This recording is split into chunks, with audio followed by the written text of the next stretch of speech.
afternoon. Good afternoon. Let's try that one more time. Good afternoon. Good afternoon. I'd like to welcome everyone here to our Green Party presidential debate here in Glendale, Arizona, the Glendale Public Library, the Foothills branch. My name is Angel Torres. I am the state co-chair of the Arizona Green Party. I'm also the co-chair of the Green Party of Maricopa County. I've been the co-chair since 2004. Lifelong Arizonan. I've been a registered Green Party member for going on 20 years now. Before we get started, we'd like to go around the room and have folks introduce themselves. Give us your name, your rank, your serial number if you're a registered Green Party voter, and maybe just a little brief explanation of why you're here today. What's my immediate left here? Well, we're starting up here. My name is Mesplay. I've been registered with the Green Party since 1995. I've been active at different levels, local level, state level, and the national level. I am a delegate to the National Committee from California, and I'm also a presidential candidate. I don't know how much time you want. I think we'll just keep this rather short. I'm really committed to helping to transform society, and I'm extremely concerned about the condition of tribal people worldwide. Those who have the least in terms of political representation are really in a bad way. So we need good governance, not just for the typical U.S. citizen that we see on the screen, but for tribal people as well. And of course, sustainability is one of my key issues, doing what we can locally. And it's really good to be here. I was here several years ago, helping the Arizona Green Party get on the ballot, and I am on the ballot now. So thank you, Angel, for putting us on, and thank you, Arizona Green Party. Again, it's good to be here. I'm just thinking that sounded like a beautiful opening statement for a candidate. So I'm thinking maybe to just get the preliminary, I'll do a bookend on that, but maybe first we can just do the one sentence, just name, in one sentence or less why you're here, if you want to say that, or if you just want to say where you're from and whether you're a party member or someone just checking things out. One sentence, max. Quick around the room. Phil Shea, I'm a fairly new Green Party member. Wanting to get more involved, trying to get more involved. Glad to be here with y'all today. Cesario Castorena, I'm here to listen to the debate. I'm Celeste Castorena, and I've been a Green Party member since 1992, same year I'm here, and just very eager to hear this debate and the fruitfulness of the issues that are being brought up that we hunger for so much and don't get in our regular meeting. I'm Betty McMahon, Celeste's mother, and I'm a newly signed up Green member. I'm here to be I'm Odessa Labries, and I've been a Green Party member since 2009, and just here to listen to the debate. Hi, my name is Telemachus Mabries, but I go by Tim, and I've been a Green since about 2006, and I've been interested in a lot of the Green Party issues, such as ecology, ecological wisdom, and popular rights, people's rights, and more recently I've been excited about the Occupy Phoenix movement and Occupy Wall Street and popular sovereignty versus corporate. Thomas Meadows. I've been an active Green Party member since 2010. I was registered independent before then since 2002. I came here to get to know my presidential candidates, get involved in the political process, and get to know my fellow constituents as I prepare to run for Corporation Commissioner this year. I'm Lindsay Depew. I'm here to try to connect the ASU Greens who are tabling at the Local to Global event on campus so that they can be involved. I'm Ben Gorin. I've been registered a Green for a few years now, And where else do you get to go to a presidential debate where you're, a dozen people candidates and don't have big burly men standing over glaring at you?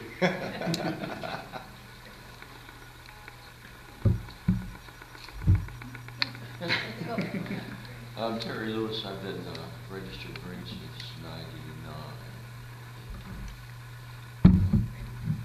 I'm Ron Rosenberg. I don't know how long I've been registered, but I've been hanging around with the Greens since 2000. I just want to hear what everyone has to say. I'm Scotty from Scottsdale. I've been a long time Green. Back started the first national Green publication back in the middle of the 80s. And I'm really excited to be here listening to this today. I'm Peter Wilson. A friend of mine asked me to run for Congress, so I'm running in Arizona District 6, and the Green Party is most aligned with my beliefs and my platform. So I'm running as a Green Party candidate. This is my first venture into the Green Party officially.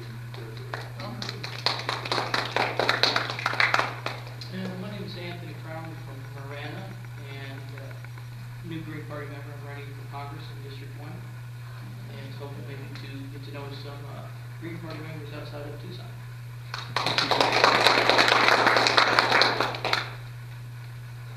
I'm not sure. I'm a Green Party member. I've been long interested in a lot of the issues of Green Party. Diversity, ecology, the health system, primary. And I met my first Green Party member, Ken, some 4 years ago, and he's one of the few people I've ever met who does have these stunning.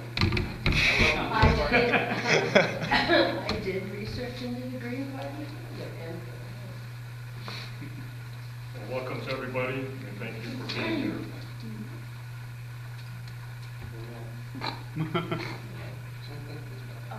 Rich?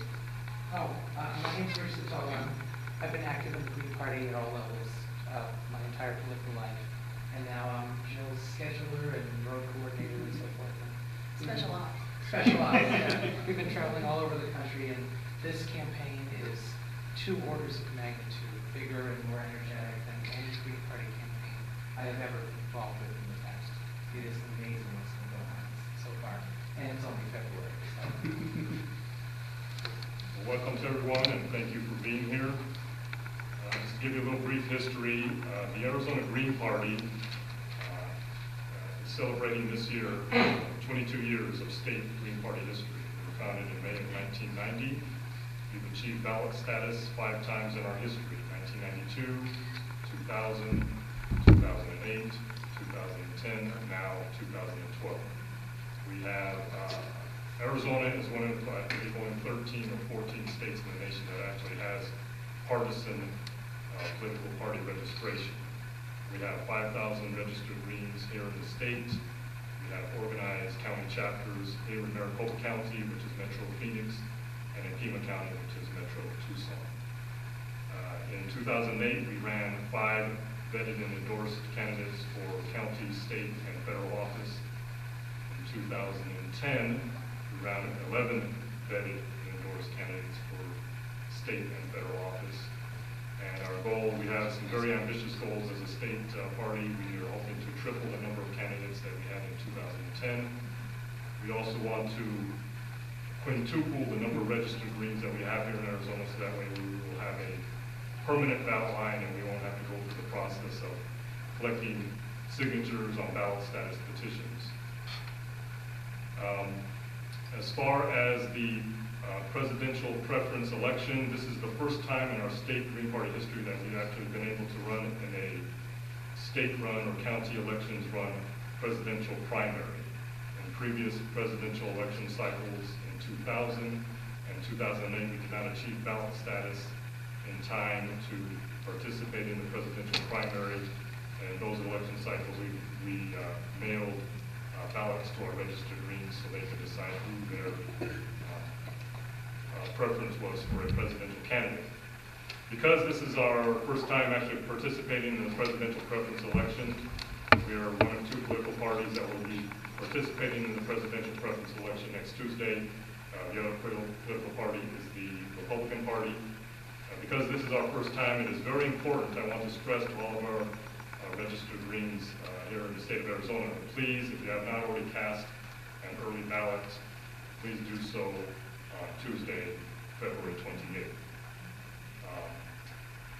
It was reported in the news media that during the August primary 2010 election, that the Green Party had the highest voter participation of any political party, that we had over 50% of our registered Greens that voted in the August 2010 primary. So we would obviously love to be able to beat that percentage next Tuesday in the presidential preference election. Please, if you have not already cast an early ballot, please do so on Tuesday, August 28th.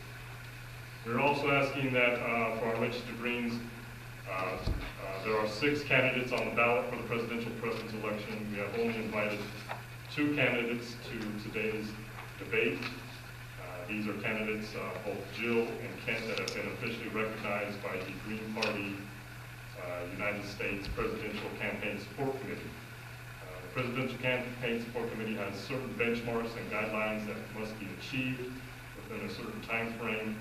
The other 4 candidates who are on the ballot have not been in contact or have not met those benchmarks as outlined by the Presidential Campaign Support Committee. There are also folks who will be watching this via live stream nationally, and there are some folks who are concerned that Roseanne Barr, who has also been officially recognized by the Green Party US, is not invited to today's debate. And the reason that she was not invited is because she is not on the ballot here in Arizona. So that was one of the reasons that she was not invited. We do not want to confuse our voters here in Arizona by inviting a candidate who Arizona Greens would not be able to vote for, because per state statute here in Arizona, write-in votes are not permitted. So I just want to make sure I got that outlined and get those preliminaries out of the way. I'm going to go into our introductions for our candidates who are here today. I'll start with Jill Stein. Dr. Jill Stein is a mother, housewife, physician, longtime teacher of internal medicine, and pioneering environmental health advocate. She's the co-author of 2 widely praised reports, Harm's Way, Toxic Threats to Child Development, published in 2000, and Environmental Threats to Healthy Aging, published in 2009. The first of these has been translated into 4 languages and is used worldwide.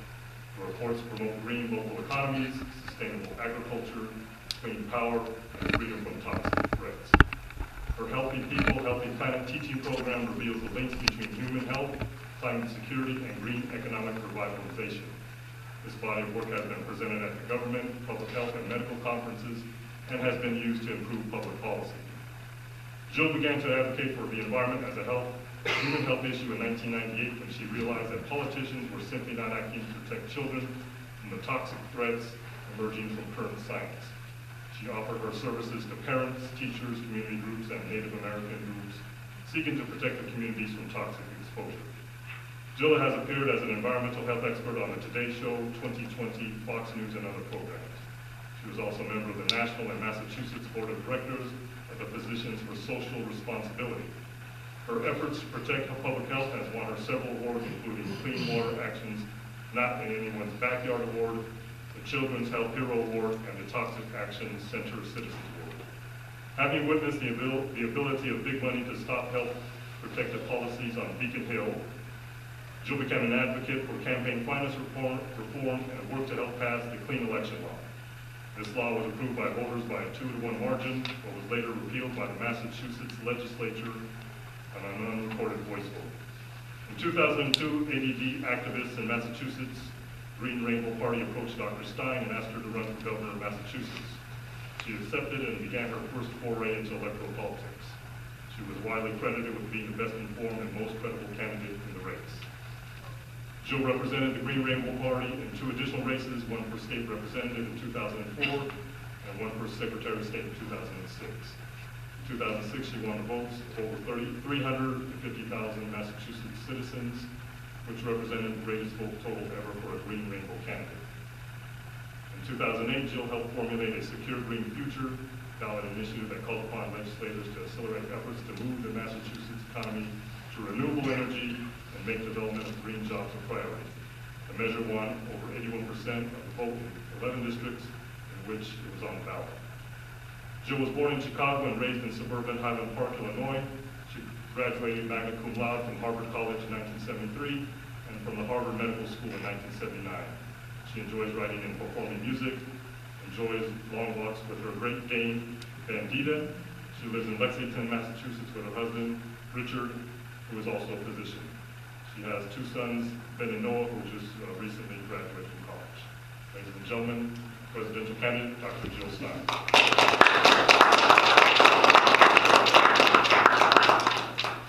Our other candidate, who is also a doctor, Dr. Ken Mesplay, who studied engineering at Harvey-Mudd College and then went on to earn a PhD in biomedical engineering from Northwestern University, with an emphasis on prosthetic design and function, largely influenced by his early exposure to amputations caused by war and tropical disease.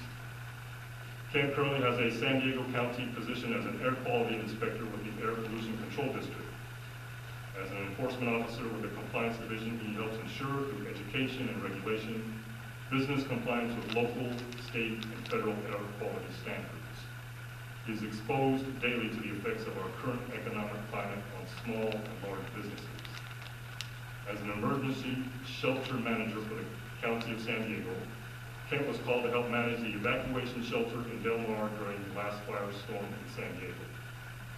His issues include emergency preparedness and transitioning toward being more sustainable as they move into community self-reliance with a foundation of basic physical, water, food, energy, shelter, medicine, security.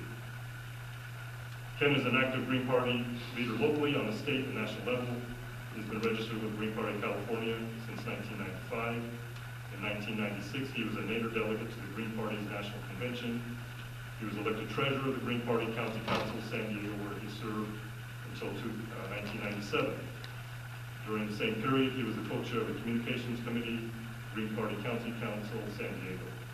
He has served numerous times as a delegate to the Green Party of California's General Assembly. Kent sought the Green Party presidential nomination in 2004, finishing third with 5.6% of the delegate votes. David Cobb received the nomination with 53% of the delegate votes, beating out no nominee of 40%, which is the method the delegates were using to endorse Ralph Nader. In the final tally, Mesplay came in third as the runner-up to Ralph Nader. In 2006, Kent ran for U.S. Senate in California. This was the first time the Green Party had a contested senatorial primary in California. With very little organizing and minimal voter outreach, Kent received 1/6 of the Green Party votes in the primary. In 2007, Kent began his run for the 2008 Green Party presidential nomination and partnered with another Green Party candidate, Cat Swift of Texas.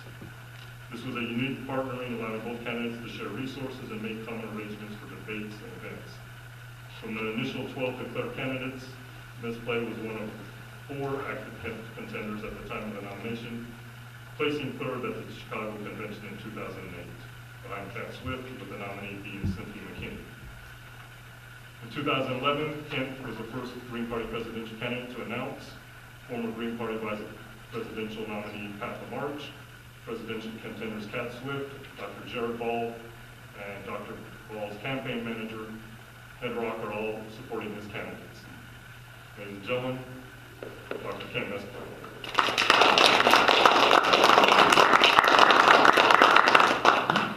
Okay, we will now begin with opening statements from both candidates. And we will begin with... Do you like to go? Sure, happy to.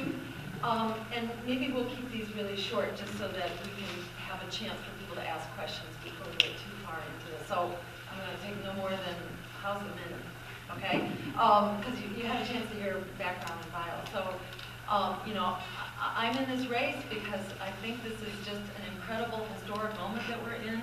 where we're seeing this uprising of democracy and justice all around us, from the democracy revolutions in the Middle East to the uprisings in Wisconsin to the Occupy protests all across the country. And you add that together with people peeling away from the establishment parties in record numbers. This really is a perfect storm for us to take back the promise of our democracy and the peaceful, just, green future that we deserve and that is within our reach. The need for change has never been greater. People are losing the shirts off their backs, basically, you know, from jobs, homes, access to higher education and to health care, our civil liberties, and the prospects of a sustainable climate. At the same time that we're looking at the wealthy few who brought this crisis on, rolling in more dough than ever, and the establishment parties not only not making it better, but actually making it much worse by imposing austerity on the American people and on our communities, at the same time that they continue to squander trillions of dollars in wars, Wall Street bailouts, and tax breaks for the wealthy.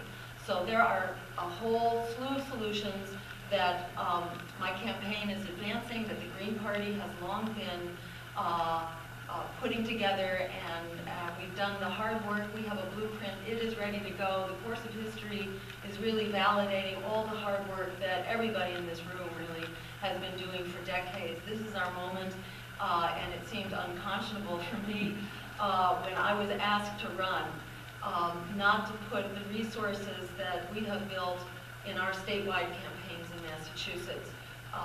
We were asked, you know, you have a viable statewide campaign group, you can ramp up to make this a really viable national run, and we are starting to break through. We had our second piece in the New York Times yesterday. Go to our website if you want to see it, because we want to encourage them to keep covering us. This week we also had our first coverage on Tom Hartman's Big Picture program. You can get to that link from our website as well. So, you know, the public is really hungering for a politics of integrity and for real solutions to the crises that we're facing in the economy, the environment, and human rights, which include immigrant rights, of course, as well, and in these endless and expanding wars for oil that we're seeing. So this is really the time to turn it around. In Alice Walker's words, the biggest way people give up power is by not knowing that they have it to start with. We do have the power, and this is the time for us to stand up and take that power and to start organizing to begin empowering this democracy that has been promised to us since the origin of this country.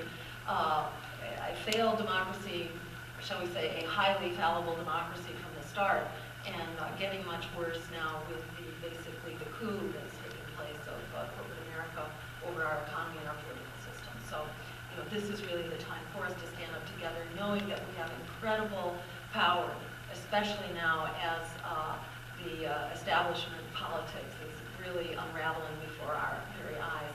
This is the time for us to stand up and to start moving us towards that peaceful, just, green future that really is within our reach.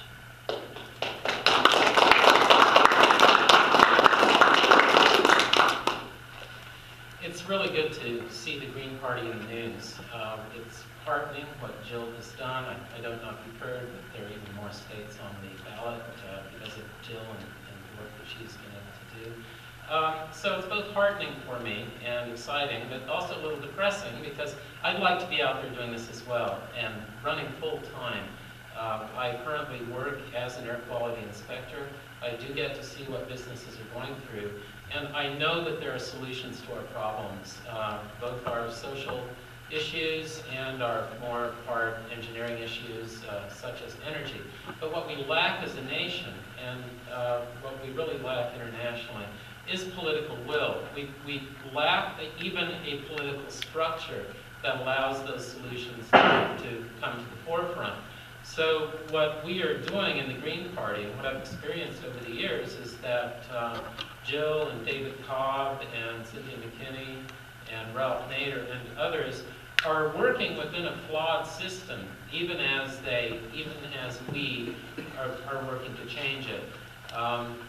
For example, instant runoff voting is a solution to the so-called spoiler effect. preferential voting.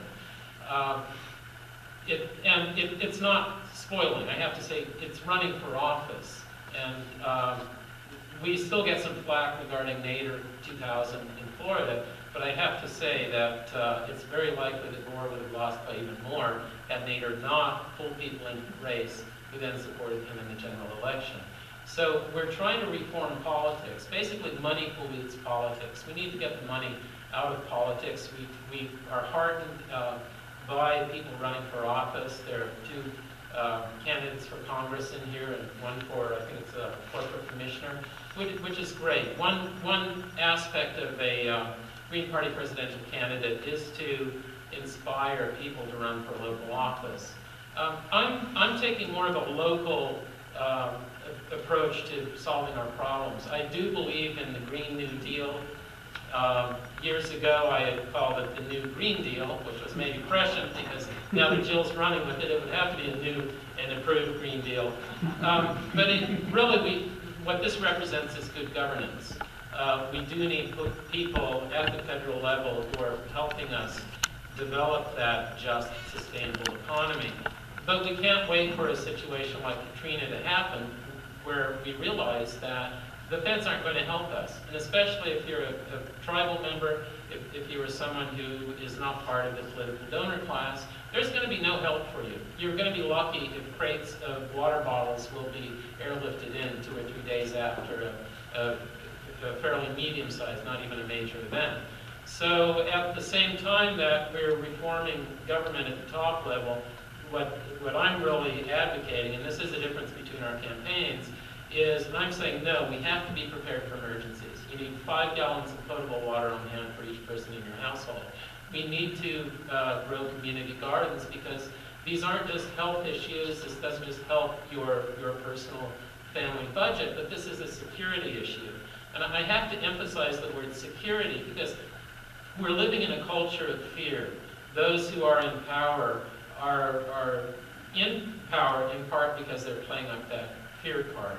And the more prepared we are, the more we communicate among ourselves. And the more secure we are at a basic level, the better off we will all be. So I've been saying for a long time, sustainability is security. With Jill out there breaking through the mainstream media, again, I would like your support, Mesplay.org. That I need to raise more money so I can get out there more. That's really what's holding me back. And but Jill is absolutely correct, and that people are eager for these solutions. This is the time. It's the perfect moment for the Green Party. And thank you to everyone who's been doing this for years and years. I do have some hope for the future. Don't be cynical. Please, if you are registered Green, vote Mesplay in Arizona. That's one reason I'm here, to support the Arizona Green Party, but also, since we're recording this, to inspire people nationwide that the Green Party will become and is becoming the viable, fair, just, sensible replacement to the main parties that be. We're not going to be a third party much longer, and Jill is certainly demonstrating that every time she gets out there. So thank you for being here and recording this, and it's great to be back in Arizona.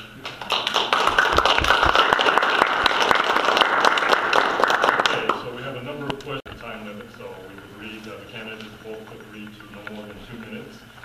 Tim will hold up the little sign that says when you have 30 seconds, and then he'll also hold up the sign when time is up, okay? We'll go ahead and ask, I'm going to go ahead and ask the first question that really really affects people here in Arizona. Arizona is one of the states that has the highest home foreclosure rate in the nation. So what is your plan as a presidential candidate to help homeowners that are being forced out of their homes? And we'll start with Ken.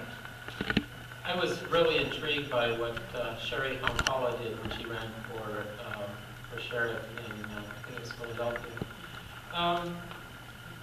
Her line was, should she become president, she wouldn't kick families out onto the street. She'd been through this herself and seen how devastating it is. I think that we need to reform our financial industry, our banking industry, really across the board. We do this by ending the legal fiction that a corporation is a person, because this influences every aspect of society. So I would certainly advocate leniency. I mean, were I to actually have some say in the matter. Banks really have it good. They're being bailed out in a way that we people are not being bailed out. Students with their student loans are not being bailed out.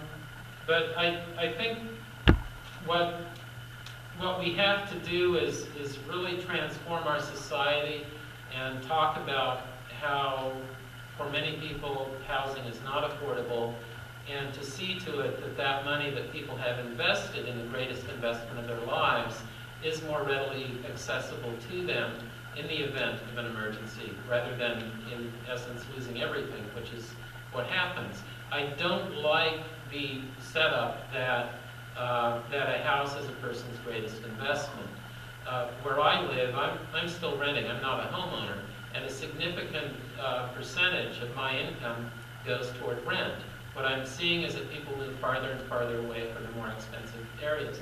We need to design with greater density, perhaps smaller, more energy efficient structures, and certainly see to it that everyone is housed. I don't want to walk by any more people my mother's age who are in a sleeping bag on the street. Our country is greater than that. So thank you. Great. So I'll just expand on that, and I think those are all really good and important principles. My administration would put an immediate moratorium on home foreclosures so that evictions would stop, foreclosures would stop, and then banks would be required to renegotiate the principal to bring it down to current market value. And there are rare, occasional instances where banks are doing that. Often it's under pressure from communities. But this would actually involve the federal government stepping up to the plate and advocating for homeowners and ensuring that banks have no choice but to renegotiate those mortgages. And where families are not able to handle the level of the principal when it's renegotiated, then that housing would be made available as rental housing. We would also break up the banks that are too big to fail, and those banks that are too deep in debt already, whose debt is being covered over by, shall we say, creative accounting, that those banks would basically be dissolved, their assets would be sold off, and they would be turned into public banks, which would help oversee the conversion of the millions upon millions. I think it's about 12 million foreclosed and abandoned homes that should be converted into affordable housing now, either for low-cost ownership or for rental housing. Okay, our next question is, how do you plan to improve the schools? Start with Jill. Okay. Well, we need to reclaim schools as a public institution, the foundation of our democracy and our economy. So we would reverse this trend towards privatization and towards the dumbing down of education as a high-stakes test and a training ground for corporate workforce. We've returned to the notion of education for lifelong learning that is student-friendly and child-friendly to develop their capacity basically as creative members of our democracy, our society, our communities, and our economy. Not just for the economy, which is sort of where students are being tunneled now, which is a terrible thing because the economy changes and poof, where are you? So, suddenly you don't have the skills to learn, to adapt to new jobs. We would also throw out the current philosophy of blaming the teacher and pretending that education is simply an exercise in high-stakes testing. It is nonsense, and increasingly the data is very clear, the science is very clear that our education system is failing us very much because students are coming into the classroom burdened by poverty, by poor health, by stress, by homelessness, etc. So we're going to really it takes a village to educate, and we're going to start preparing that village in order to have our schools work productively to educate our students. And one final thing, which is that education through college should be tuition-free. We will forgive student debt if we could do it for the banks who owe much more than what students owed. We can do it for students. We will forgive student debt so that they can be plugged into the economy productively instead of being indentured servants, which is basically what they are now. And in the same way that the GI Bill returns $7 for every dollar invested, we will invest appropriately in the education of our students through college education. Good. Well, sounds good to me. What I'd like to see too is that at the elementary level, that students are reconnected with the earth. Our schools are built basically on a factory model that dissociates a person from that connection to the natural environment. And we need to begin training people at an early age, putting them in environments at an early age where they can rekindle that connection. I think all schools should be surrounded by gardens, that growing and harvesting some of their own food is one of those lifelong skills. I do believe in lifelong learning. I was a teacher before I received my current position, and I've seen what teachers go through, how they tend to not be supported by the administration. I also speak out against teaching to the test. I think it's wrong to look at such basically forced indicators as being in any way meaningful. At the high school level, I would like to see a trend wherein people do not spend 12 years in high school, but closer to 10, to at least earn a skill, preferably one that's marketable in a sustainable economy, teaching those energy skills, for example, and allowing students to get out there and earn a living before they put in 12 or more years. We can do this. We also need to instill upon people the idea that they're not just going to have one job in life. They may have 2 or 3, and to facilitate that training early on. I too believe that through college, we need to have it more accessible. I was paying off my student loans for a very long time, so I like the idea of tuition-free college. Let's see, that's about it. Schools really could be survival centers too. Children are precious, and we need to have them better designed from the ground up, including gardens.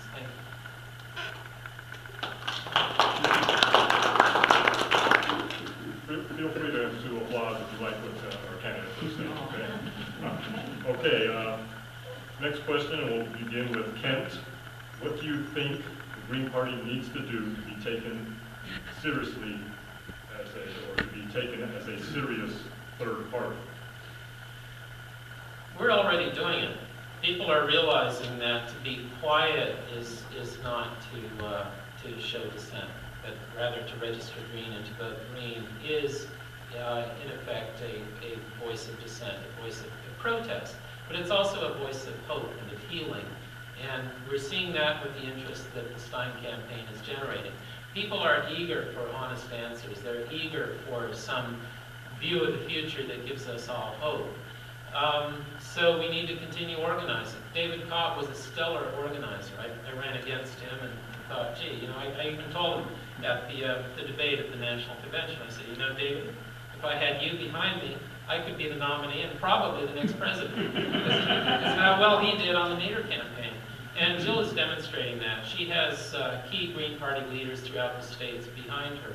I think the downside of this is that in small organizations such as the Green Party, individuals are basically selected to be their main point person. But then Jill has the support and is able to be out there running full time, so we really need that. And I'm eager to get out there and be more present as well. The alternative media, that comes in handy. I have lots of emails that I'm trying to respond to, requests for interviews using various social media and various formats. That helps get the word out. We don't have to be out there in a big, expensive debate the same way that the Republicans and the Democrats typically do. So that this is part of the grassroots part of the Green Party, just spreading by word of mouth and by smartphone. I think we are being taken seriously. Another reason I talk about sustainability being a security issue is that this reaches out more toward independents and draws their interest, and libertarians, and maybe even some more moderates in the main parties. Basic physical security is an important issue: water, food, and energy. And even with Roseanne Barr, we're taken seriously. I think she's drawing attention to the campaign, and Jill, of course, is a very serious candidate. Thank you. There are a couple of things that are just about within our reach right now as a party that I think will really help put us on a map, put us on the political map, and help distinguish us as perhaps the preeminent third-party challenger. You know, there's a lot of talk about this is what the New York Times article was about yesterday, basically, that there's so much hunger for a third party now, where is it going to come from? And they actually listed my campaign as one of 5 national prominent contenders for this status of the third candidate, which, wow. And the New York Times saying this, wow, this is good, we're moving. And so these two things that I want to mention that will really help us move forward is, one, to secure our ballot status and to show that we really are a national voice. We are the only party, the only non-corporate party that has survived the onslaught, this era of great repression against political dissent that we have just sort of emerged from. It's still, you know, a battle very much to be fought, but part of that is getting on the ballot so that we can be a national voice. And there were many progressive parties that were founded around the time that we were, including the Labor Party and the New Party. We are the only survivors. So when people tell you, you know, that the Green Party is anything less, you know, than the strongest thing around as a voice for the politics of the people, you know, they don't know the reality here, which is that we are the survivor. And we are trying to get onto the ballot on all, if not 50 states, then at least the 46 doable. There are a couple of states where the bar is so high, there's just no way you can do it short of a multi-million-dollar campaign in that state alone. So I really urge you, consider being a part of that. You are on the ballot here, but New Mexico needs help. So if you like talking to the public, it's a great opportunity to do that. And likewise, matching funds. If you go to my website, we have on the front page now a map that shows where we stand in terms of ballot access, and a map that shows where we stand on matching funds. We need to raise $5,000 in each of 20 states. We are either there or well on our way in about half of the states now. So you could go a long way by contributing whatever you can or encouraging others to pitch in what you can. It will come back to Arizona, you can be sure, in all kinds of ways to help support the state party and also to provide the structure for supporting the local candidates.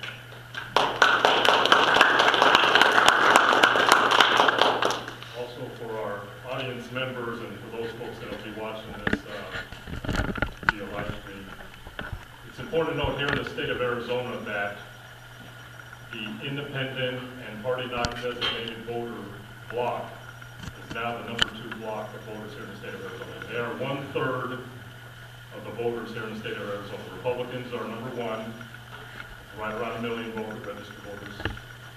Independent party not designated is the #2 bloc, right around almost at 1 million. They have just passed, during the last election cycle, passed the Democrats. The Democrats is now the #3 block of voters here in the state. So when anyone tries to tell you that an alternative is not the option, all you have to do is look at the voter registrations, and it'll clue you in. Okay, we'll start with Jill. This question is, what role does religion play in your decision-making process, and what is the proper place for religion in political debate? Great question. You know, I subscribe to the view that prevailed when this country was founded, that there is a separation of church and state. And people are entitled to their religious views or their lack thereof, and that we as a democracy have our set of responsibilities that is in a different realm. There is a, values has everything to do with democracy in my view, but that includes all comers. It doesn't fall within religious denominations. I think it's very important that we keep things separate. And this recent flack about religious liberty of employers. Whose liberty are they talking about? The religious liberty of employers to inflict their religious healthcare views on their employees. This is sort of like the missing link here in this discussion. Whose freedom are we discussing? We're discussing the freedom of employers to restrict the healthcare of their employees. So, the real solution here is for us to have a single-payer universal healthcare system so that everybody can exercise their own religious views about their own healthcare, which is really the way that we ought to be respecting freedom here. And for me, that's really a prototype of, of how we should be handling this question. I have great respect for a whole lot of religious dominations, but that shouldn't be what school is about. It's not what healthcare is about. It's, that is a private matter, which is not a state matter. God forbid, and I use that word somewhat ironically, but God forbid that the state becomes the enforcer of anybody's, religious beliefs. We don't need another theocracy out there to, further confuse international relations and the exercise of democracy here in the United States.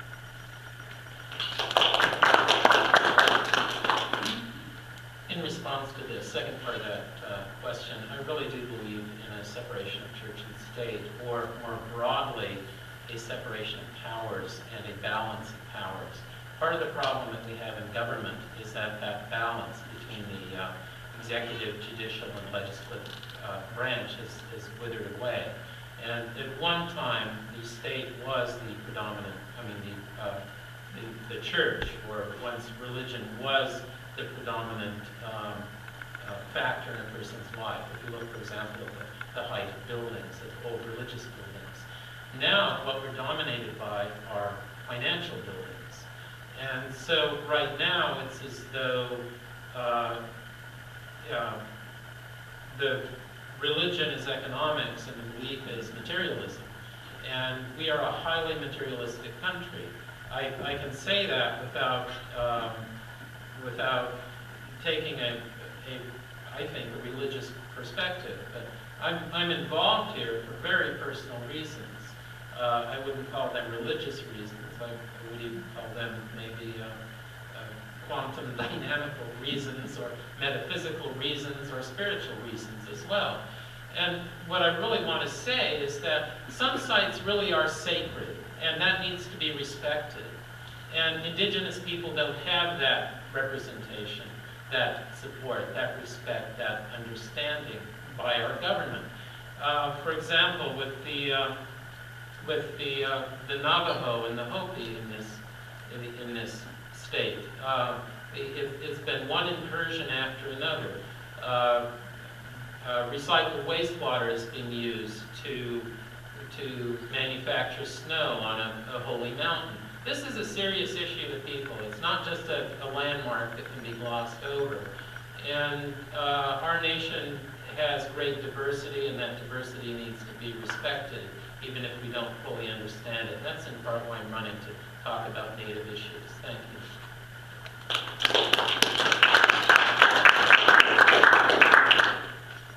Okay, next question, and we'll begin with Kent. Name 3 current national issues that present the best opportunity to voice the Green Party message and philosophy. Well, Jill's at an advantage because she's going second on this and writing down the 3. I think one is energy. We need to move toward being energy independent, getting away from the more polluting forms of energy. The biggest bang for the buck as far as energy goes is increasing energy efficiency. Buildings that are already built, we need to retrofit those and turn them more green. It's not even called green buildings in some places. That term isn't always used. They're referred to as being smart. Basically, green building is is an intelligent, cost-effective way to build. So with our housing, with our transportation, wherever we use energy, we need to learn to use less of it, to have a diverse energy package based upon renewables.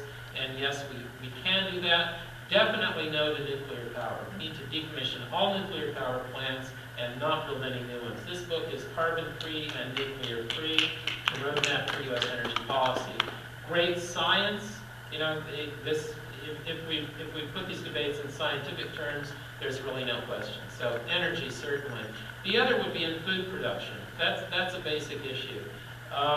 We need to support family farms and family farmers. The smaller farms, let's see, community gardens. I mentioned earlier that we need gardens around schools. So growing food wherever we can as organically as possible, encouraging people to eat lower on the chain, cutting more meat out of their diet, for example, that helps. So I mentioned energy, I mentioned food. Current issues, one would be economics. Basically, there aren't enough jobs to go around. It's not just with outsourcing, but it's with automation. And again, we need to build from the ground level up and create an economy that also encourages trade and barter and other systems, because there's no fix to this problem as is currently discussed. So the economic issues would be my third. Thank you. And I'll springboard off of that, because I think there's a lot of, I mean, this is sort of the basic Green Party blueprint that so many of us have been working on for so many years. And our campaign has packaged this into a specific blueprint for how we go forward to achieve this now. There are 25 million people who need jobs. Over 5 million of them have been without work for a year and a half. This is really an entrenched and ingrained problem. The Democrats and Congress, you know, have really been fiddling around the margins, creating jobs programs costing, you know, $800 billion with the first stimulus package, for example, that was intended to create 2 or 3 million jobs, but really didn't create them, not in a lasting way. We still basically have about as many unemployed people as we ever had. Small improvements in the last couple of months, but what's coming back? Low-wage manufacturing jobs or service industry jobs, basically. So even the jobs that are coming back now are coming back at rock-bottom wages and without benefits. So, you know, we really need leadership at the national level. We need solutions which are not forthcoming from the Democrats, yet they are there. This is what we have been talking about for a long time. So we talk about the Green New Deal, which will create 25 million jobs. It will end the recession thereby. And when you end the recession, you basically restore revenues to the economy, so you can kiss goodbye the budget crisis, because suddenly we then have revenues. It will also transition us to that secure and stable, relocalized green economy. And it will put an end to climate change, at least a substantive end. It won't do the whole thing, but if the U.S. goes to a carbon-free economy, then you know, that's half the battle and more, too. And I'll just say specifically, we're focusing on jobs that make our communities sustainable economically, ecologically, and socially. So these create jobs in the realm of the traditional energy, food, public transportation, and clean manufacturing, as well as the socially essential services that our communities are also hungering for. We can do this for less than the cost of the first stimulus package, because most of those dollars were going to tax breaks, which are an extremely inefficient way to create jobs. This would provide grants and specific actual job creation, both in the private sector with cooperatives, worker-owned cooperatives, as well as public jobs that will be nationally financed but locally administered and locally created.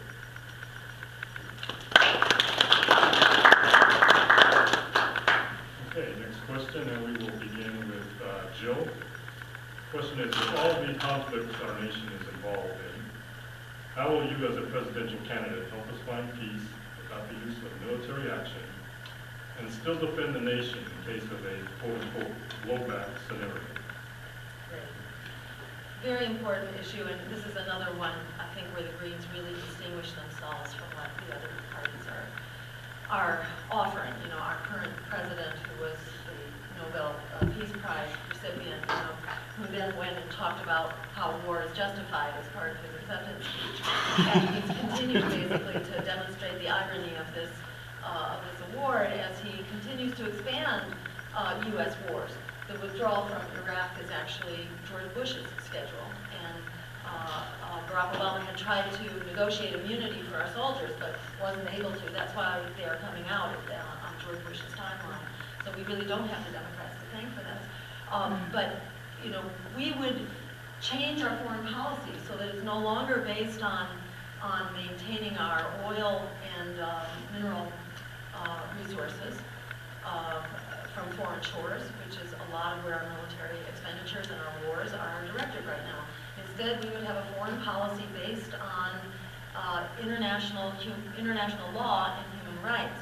And we would be able to do this because of our Green New Deal that basically establishes energy independence based on conservation and renewable energy here at home.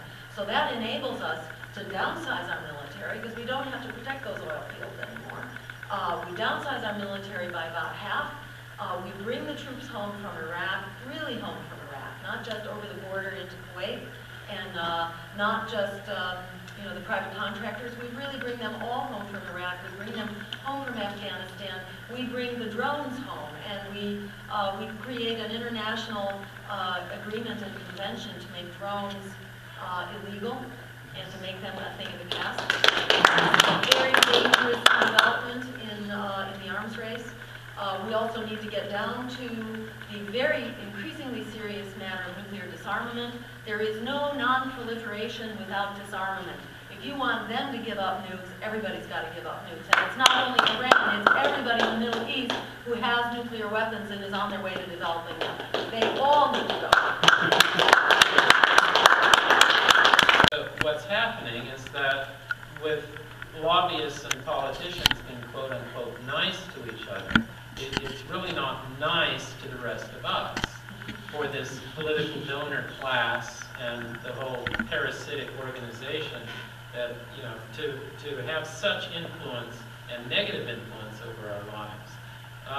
This is the influence of corporations in decision making is perhaps one reason why we have such a striated classist system here that is almost never discussed. We have people who have enormous wealth, and then we have those who aren't even able to feed themselves. And we have a structure that doesn't allow people to just go out there and pick fruit off the tree, or we don't have agricultural systems that, for example, Xeriscape saves water, but there are ways of growing food that, for example, I grow New Zealand spinach because that's basically ground cover. Move to amend, that wasn't mentioned. I know Jill knows of it, but we need to end corporate personhood. David Cobb is really the main person behind that. And again, the former presidential nominee from our party. When we do this, as Ralph Nader said, we will inspire our democracy, which is basically the best problem-solving tool we have, democracy. But with undue corporate influence, we're not able to see those solutions work their way up. So absolutely, we need to end the legal fiction of corporations a person. Well, this should be an easy question for both of you. Would you be in favor of a reduction in the military budget, and what areas would you reduce?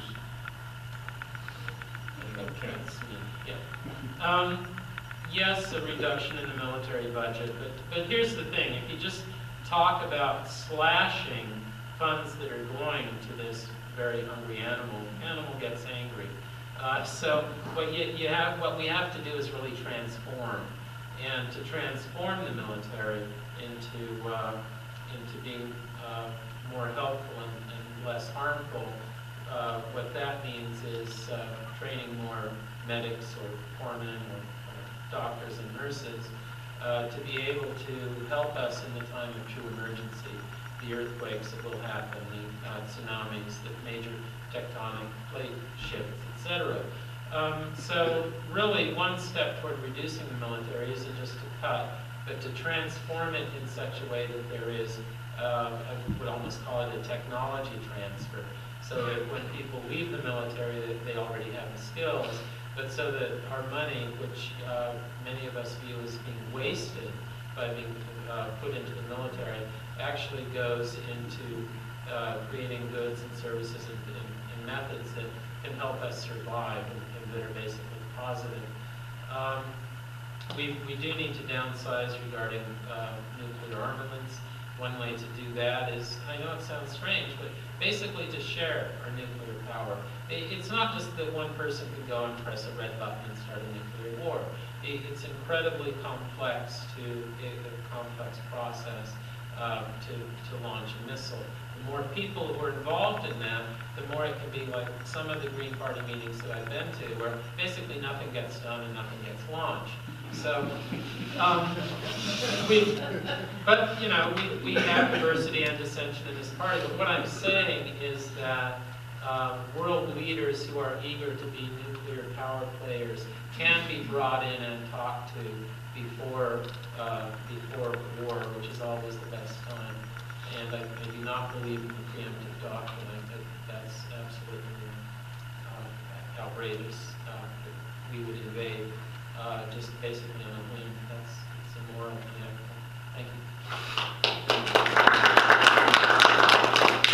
A couple quick points. One, I think, it's really important for us to stress that the best way to prevent nuclear war is to get rid of the nuclear weapons. And we need to do that as quickly and urgently as possible. And so much of the discussion around the threat of Iran acquiring a nuclear weapon just completely misses the boat that it's not just Iran, it's everybody else. So, and that's a big area of the military budget. So that's one key expense is just get rid of all the nuclear weapons and let have everybody else do that too. And get rid of nuclear power while we're at it, because as long as there is nuclear power, there is always the potential to create nuclear weapons. And this fits in very well with our greening of the economy, which in my view is where the military budget ought to go. It ought to go back into creating prosperous and secure local economies and creating those jobs in the public sector and the private sector, including worker cooperatives that are creating those healthy, resilient economies for the 21st century. We're currently spending $1 trillion a year on this military, industrial, and now security complex. Like the military-industrial complex that Eisenhower warned about, it's now also a security complex that dovetails with homeland security. So a lot of what's going on in the military is also going on here now, and you have this together at the time that the National Defense Authorization Act and the Patriot Act and all that are sort of turning the force of the security state and the police state on us as well. So downsizing the military and the industrial apparatus is part of regaining our freedoms and ensuring that we do not sacrifice our liberty for this illusion of security. As Benjamin Franklin said, those who would sacrifice their liberty for security will wind up losing both. So we don't want to do that. Our proposal is that we downsize the military by 50%, and we do that through the areas that I've mentioned, but also ending the wars and bringing our troops back from over 1,000 bases in over 140 countries, where we're basically just creating powder kegs, where we are essentially occupation forces that serve to embroil us in all kinds of conflicts where we don't need to be getting embroiled to start with.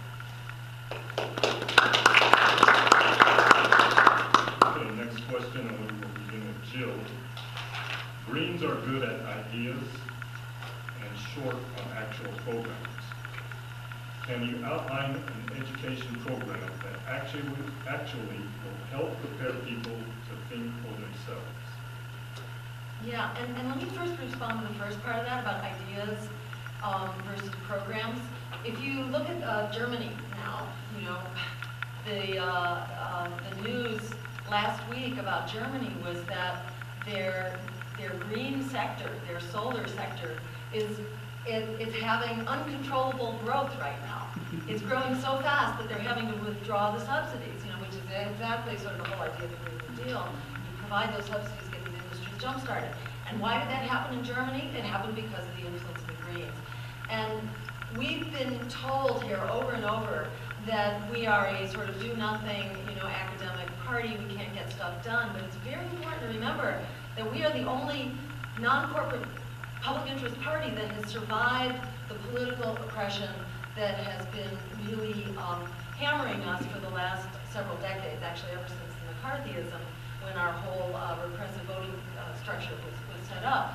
So, you know, the fact that we have survived in this very devastating climate, I think, underscores that we are not how some people would like to characterize us, as a party that can't get things done. Rather, we're a party that really distinguishes itself for its heroism, for its courage, for its conviction that it alone among progressive parties has not been talked into sleepwalking. So, you know, I think it's really important to talk back when we're told over and over again that we don't get stuff done. There are real reasons why we don't get stuff done. We are surviving in this incredibly oppressive political environment. So, you know, and I think that is a huge achievement that everybody in this room deserves thanks for. That you are one of those survivors, and you are one of those heroes that has enabled this party to survive to this time when we are coming out and we are emerging. And so for education, you know, I think in short we need to reject this this facade of you know, no child left behind, but also race to the top, which basically commodifies education, commodifies our children, and we need to return to a broad concept of educating for lifelong learning and teaching to the whole student. I'll leave it at that. But you can look at Finland, for example, for a model of a country that does it really well. They have the best education system by standardized testing without ever using standardized tests as part of their procedures. They pay teachers well, they educate them well, and they support them. They give teachers a lot of independence to teach their kids. But we're not going anywhere with education until we start addressing the incredible wealth disparity, poverty, and the health disparities that are being inflicted, especially on low-income children and communities of color. We've got to fix that, and it's being completely ignored. Everything else we do in the schoolroom doesn't count for a whole lot if you don't kind of support kids and their families so that they can come to school really ready to learn. Yeah, I agree. These issues are intertwined, and I'm sitting up here having answered a slew of questions.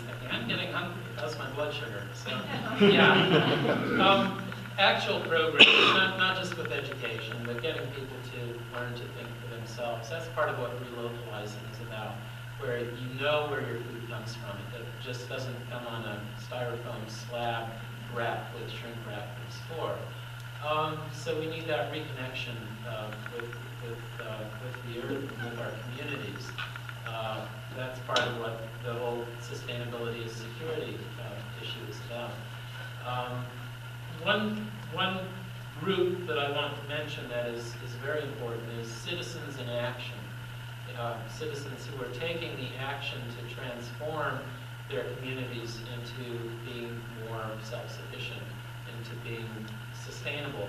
And so, yeah, thank you, Jill, for mentioning the Greens in Germany and with what's happening there with solar. People are realizing that they can have more control over their lives.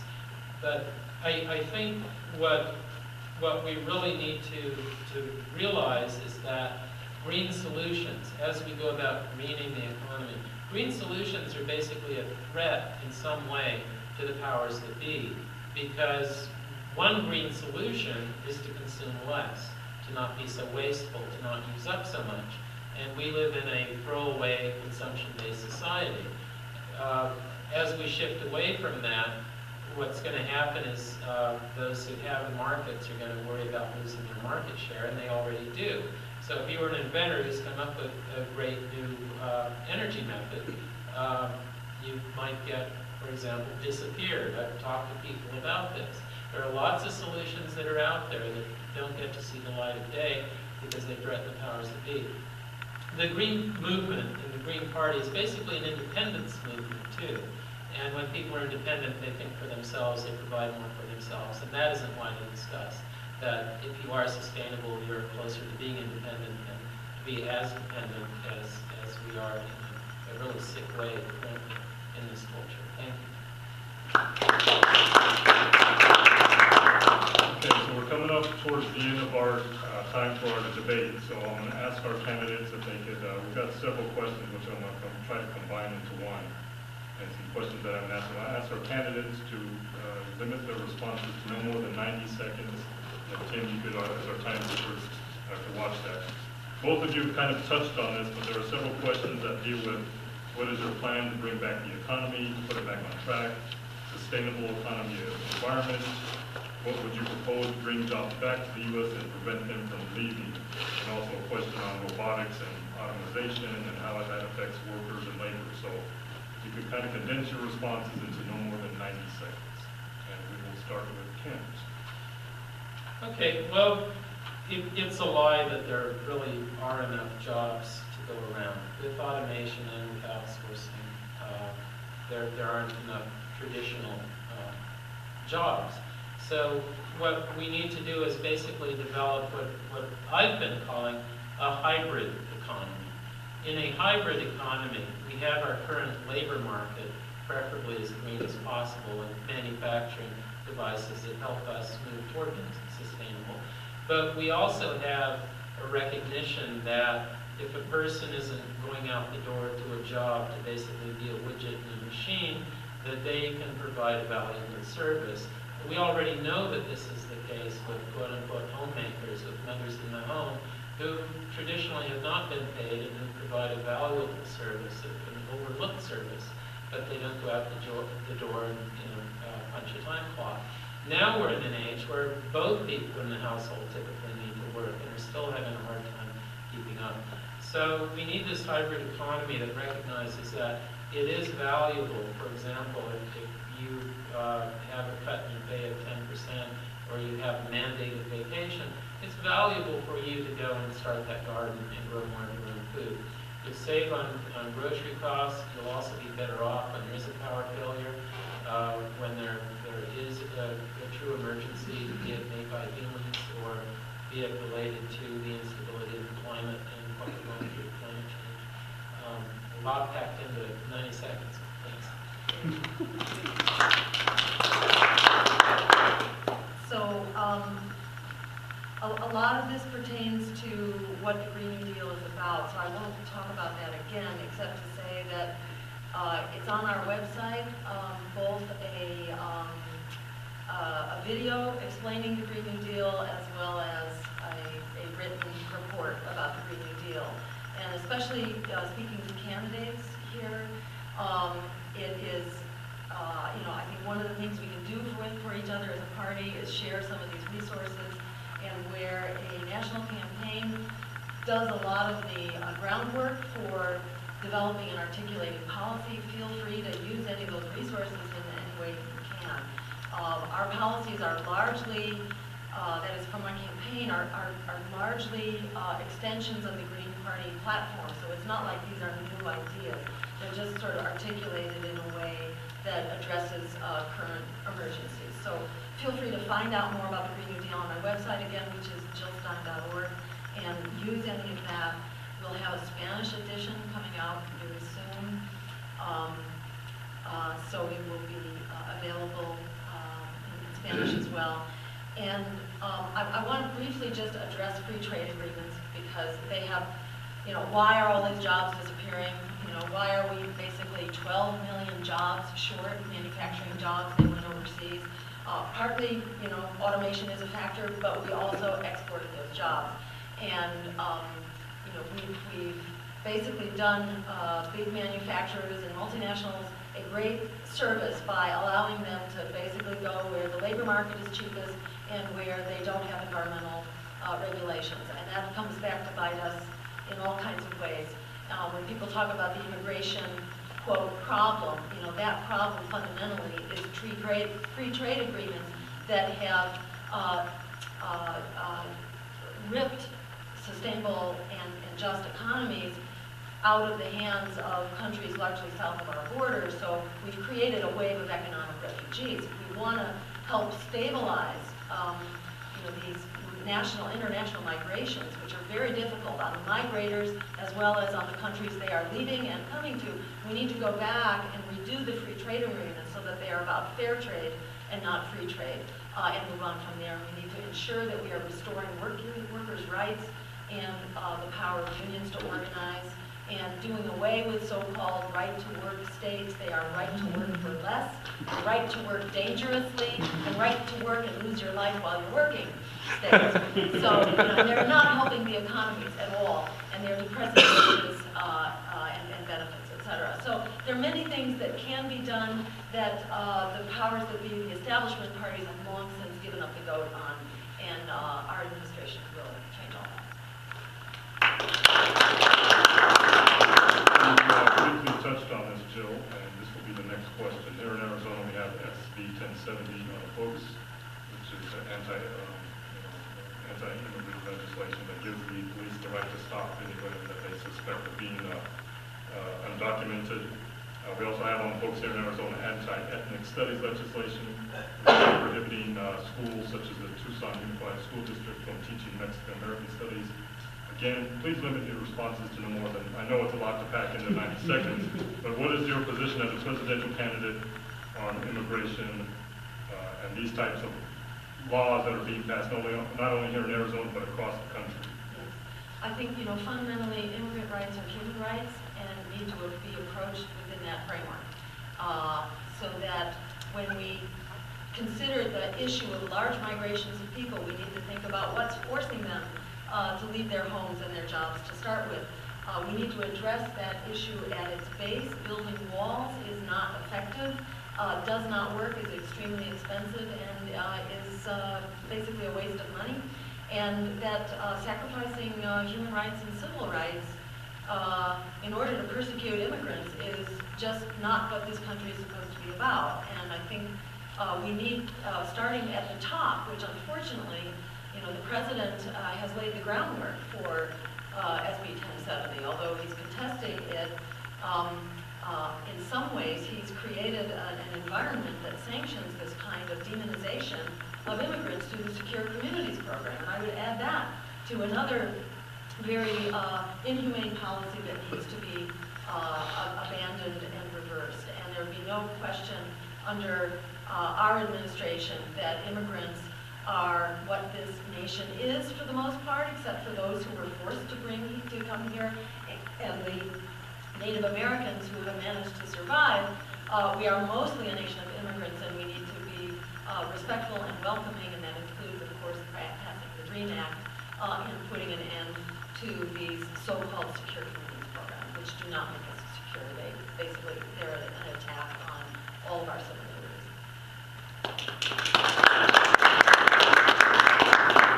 Yes, if we do look upstream, we find that agreements such as NAFTA are really a driving factor behind people being less able to take care of themselves south of the border.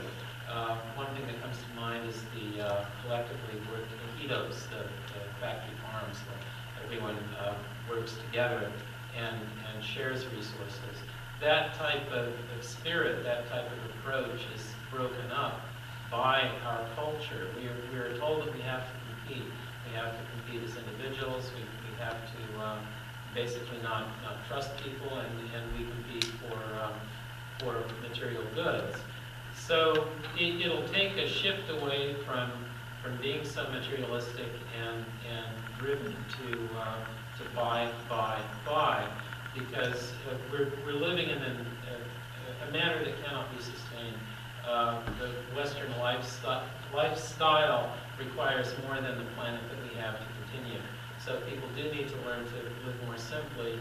And we do this, and we need to do this across all borders, on both sides of the border, by greening the economy, by moving more toward reform at the federal level with, yes, the Green New Deal, but also at the local level from the ground up by telling people you can't wait for the federal government. You can't wait for Green to get into office and then for Greens to have a majority in Congress and then for Greens to pass the legislation and then for Greens to wait year after year after year. With the crises that we have, including climate change, we simply can't wait. So we need to work at both ends, local and federal, and somehow meet in the middle and do it very, very quickly. Thank you.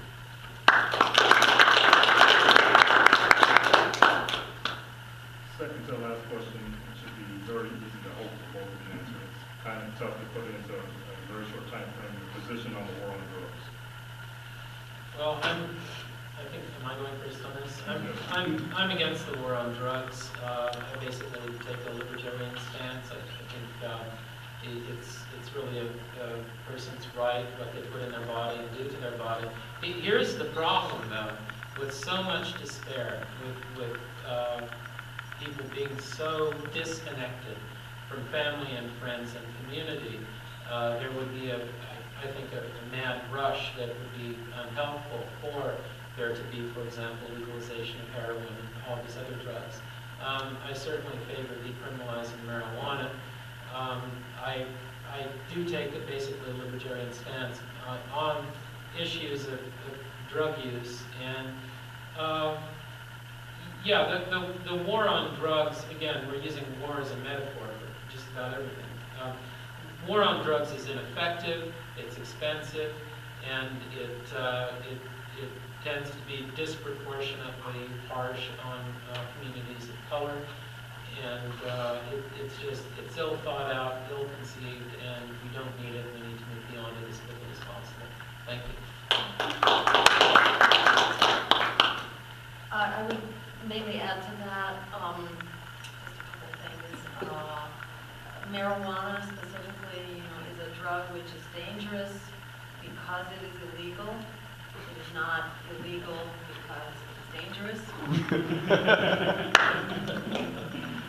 It is far less dangerous than tobacco and alcohol. So there's very little rationale for making marijuana illegal. It's also the workhorse of the entire underground drug economy and the violence that associates it with that.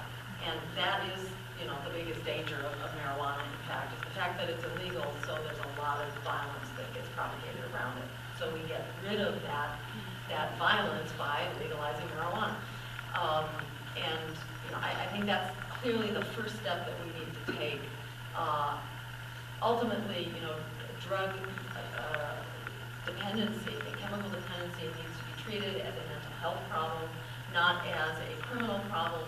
All this does is overload our jails, bankrupt our budgets, and devastate people, particularly people of color, who are the ones who are really victimized by this very racist policy that has flooded our prison population, which I think has expanded something like tenfold, in the last couple of decades. It's just staggering what this so-called war on drugs has done.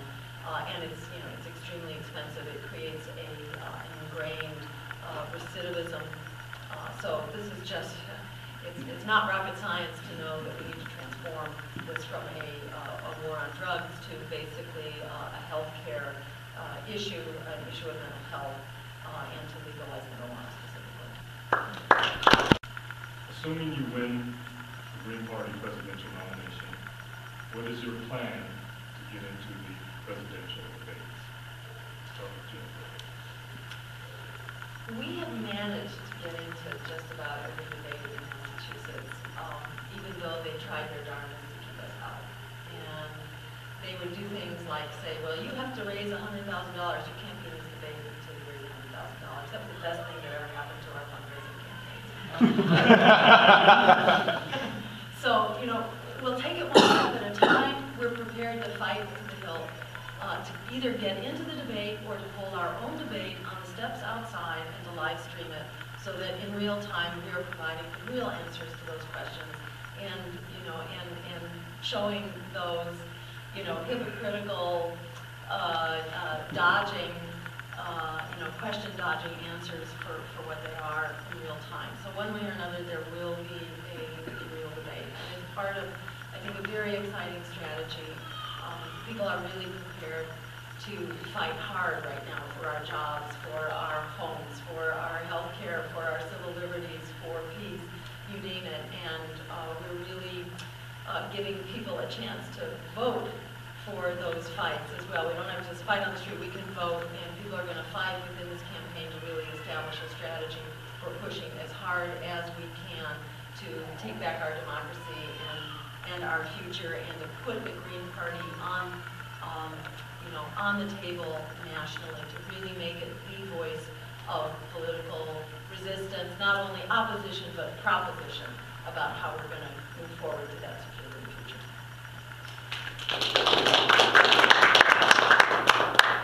And we're looking locally at a solution to this issue. We're having this debate. I mean, we're in ferocious agreement on a lot of these issues. But yeah, just get one of us into the presidential debates. It is possible.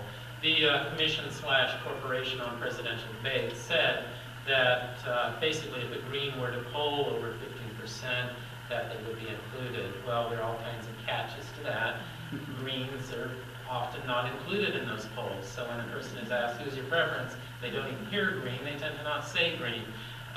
Jill is doing a phenomenal job with what she is doing. I have no doubt that were she to be the nominee, she would get over 15% in the popular polls, and they would have a hard time keeping her out of such debates. I too, were I to be the nominee, am fully intending to get into the debate. It's basically a rite of passage as a Green Party presidential candidate to say, yeah, I'm willing to be arrested in order to speak. And that is what it has come down to. It's already happening. This isn't just something that might happen in some other country. It's already happening, and it has happened here in the United States.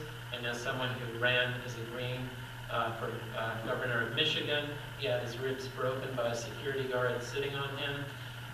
David Cobb and the Libertarian candidate in St. Louis were both arrested, attempting to show cause as to why they were excluded. And now, with phones and with the media available, I mean, it would almost be a great public relations moment to see Jill arrested.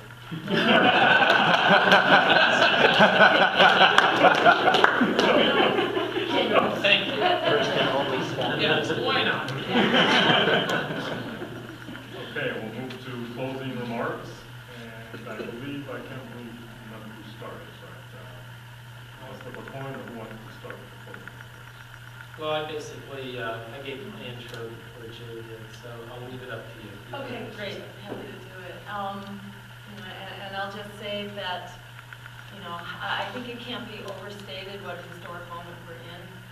This kind of collision of crisis and opportunity, and the Chinese, figure for crisis actually is the same as opportunity. And we are seeing these converging crises in the economy, the environment, and human rights, and peace. And it's kind of the end game right now. Where we know that we're at the end game on climate. It's been said that the pipeline will represent, that climate end game. We're kind of going there for all kinds of reasons, and the same is true really in every dimension. So, that's a scary thought, but it's also an extremely empowering thought. And as Frederick Douglass said, power never yields without a demand. It never has, and it never will. To me, that is just one thing that I remember every day when I get out of bed. That this is about, us standing up for what is right, for what we need. Politics has now gotten really personal, as has the economy. This is about whether our kids have a future planet that they can be on, and maybe whether we have, a future planet for the next decade or two. It's not clear how quickly this is coming out of left field, the various crises that we're dealing with. So, that's sort of the sobering part of this. But the other part, I want to quote Alice Walker here, who said that the biggest way people give up power is by not knowing they have it to start with. We do have that power.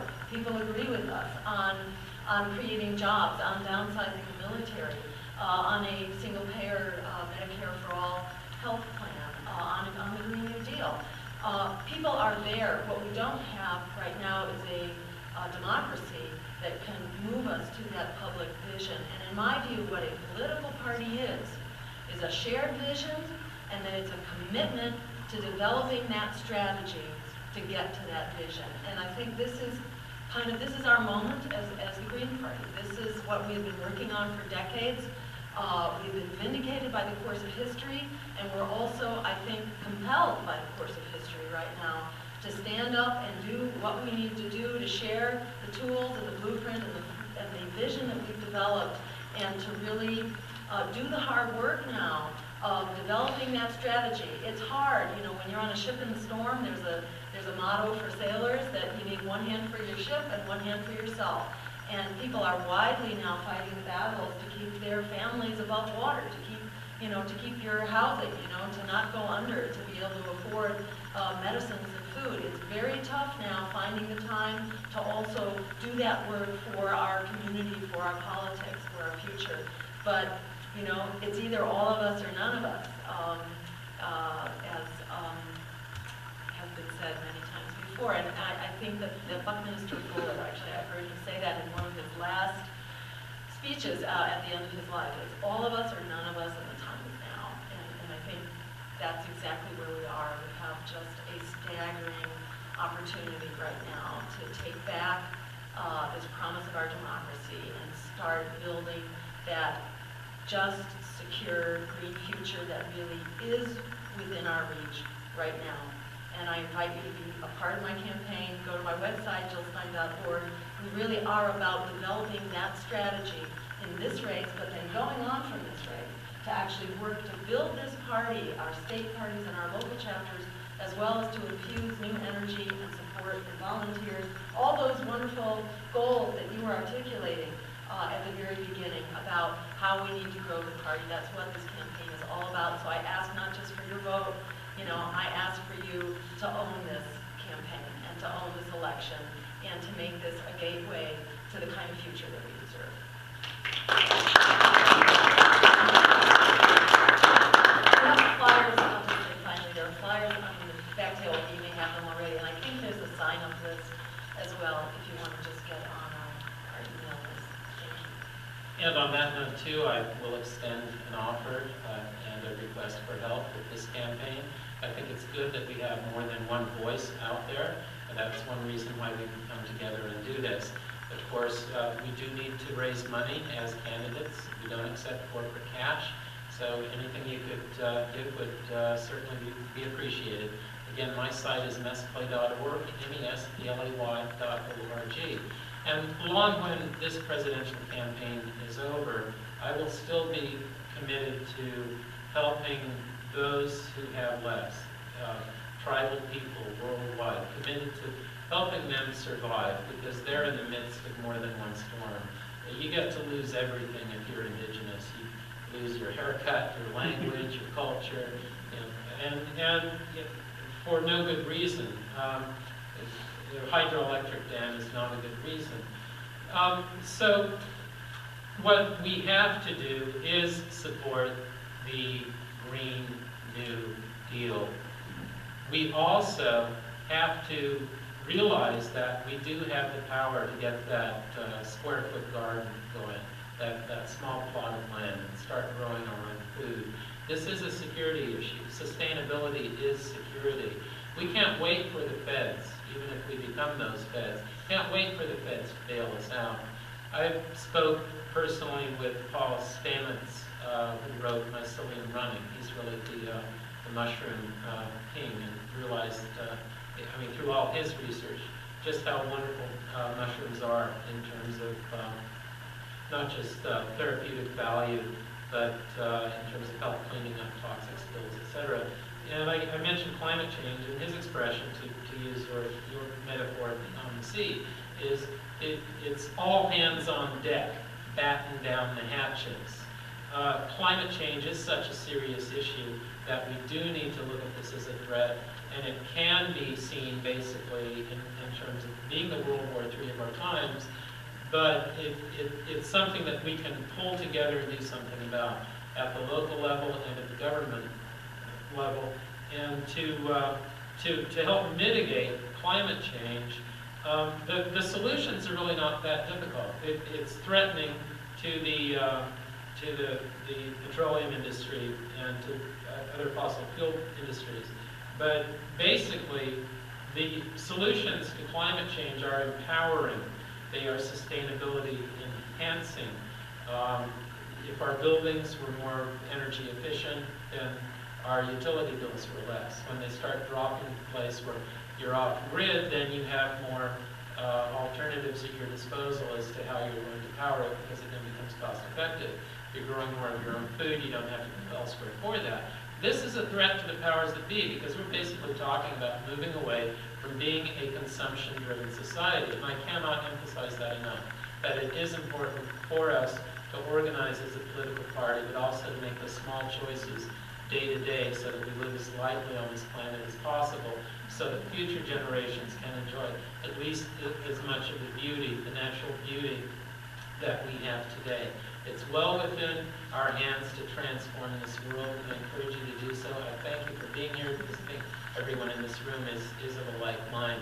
Tell your friends, register green, and here in Arizona, please, if you're already registered, vote for Kent Mesplay. I would appreciate your vote. But also, if you haven't yet registered, it's never too late to register green. You basically can vote by registering green, because that sends a strong signal, and we are growing like mad. And Jill is out there doing a wonderful job. And I'm held here in Arizona. It's always a pleasure to know that there is a Green Party is on the ballot.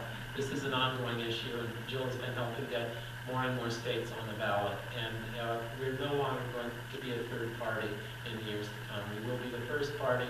We are a truly international party. I'm proud to be part of this movement, proud to be part of this party, and I'm proud to be here in Arizona. It was actually one of the tribes that really got me interested in being politically active, but I don't want to say how or why or any of that. So I feel like I'm back in my old stomping ground, so thank you.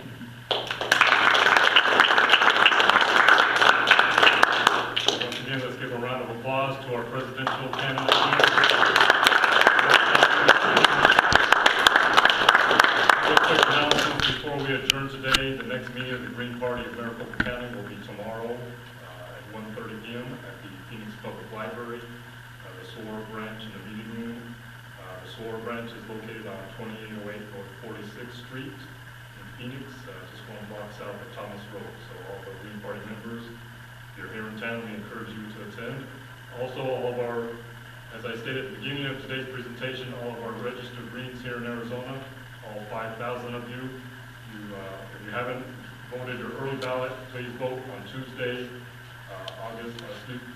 February 28th, which is 3 days from now. Please vote for one of our candidates here that is here today, either Jill or Kent. And also, as Jill and Ken have both talked about, I want to send a message to the other state Green parties, is that I feel it's very important that each of you in your respective state Green parties across the country try to organize at a minimum some sort of Skype debate featuring Kent and Jill, and if Roseanne happens to be on your ballot or Carlos Mickelson happens to be on your ballot, please organize a debate featuring these candidates. I feel it's very important that we get the message, that their message gets out there to the Green Party voters and across the country. So once again, I want to thank you for being